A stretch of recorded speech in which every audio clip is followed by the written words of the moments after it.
Hello everyone, and welcome to Freshwaters Gaming, a review channel all about getting people out of a toxic AAA gaming industry and into the indie and classic markets where their money and time are better appreciated.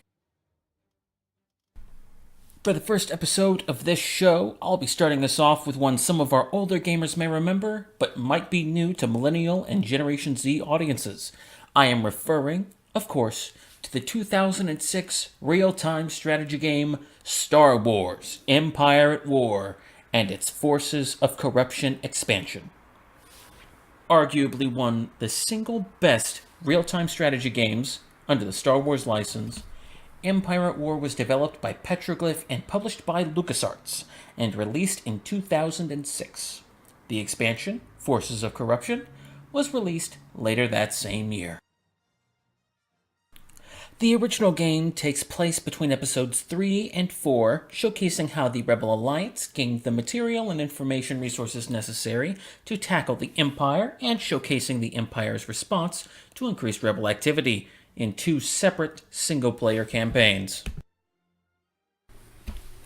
The Forces of Corruption expansion pack features an original creation, that being the Zan Consortium, a criminal enterprise led by Tiber Zan, the single greatest criminal mastermind ever in the history of ever. Original character, do not steal.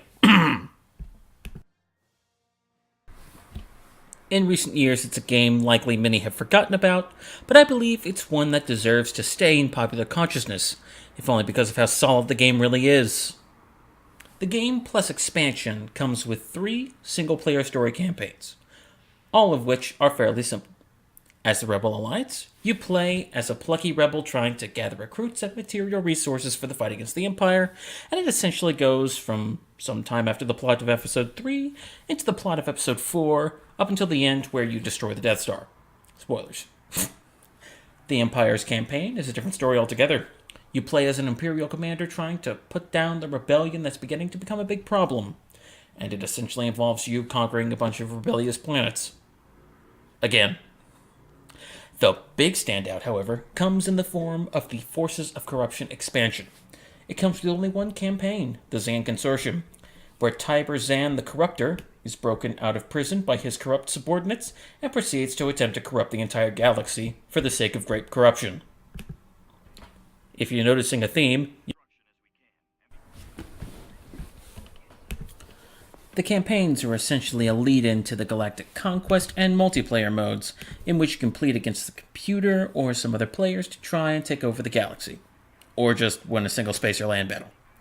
Galactic Conquest is a pretty long mode in which you have to, slowly and surely, build up your forces and conquer the entire galaxy through numbers and strategic skill. It pretty much works like Galactic Conquest in Battlefront 2, except you are a nebulous commander instead of one unit, and you have to build up all the forces going onto the planet. Let me save you some time here. Do not bother with the automatic finishes. Play through every single fight, or you will just lose by default. The high point of this game is definitely the space battles. Ask anyone who's played this game, and they will agree. The sheer scale of the combat is immense. You genuinely get the feeling that you are in the Admiral's chair, commanding a glorious fleet, deciding the course of the war through some immense, spectacular battle. The ground battles, on the other hand, they're okay.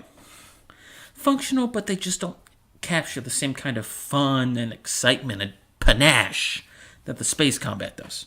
You can't skip them without screwing things up badly in Galactic Conquest, but generally you'll want to speed through them with an armada of tanks and speeders.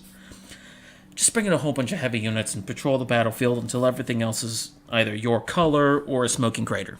Still pretty good, but it won't blow you away like the space combat.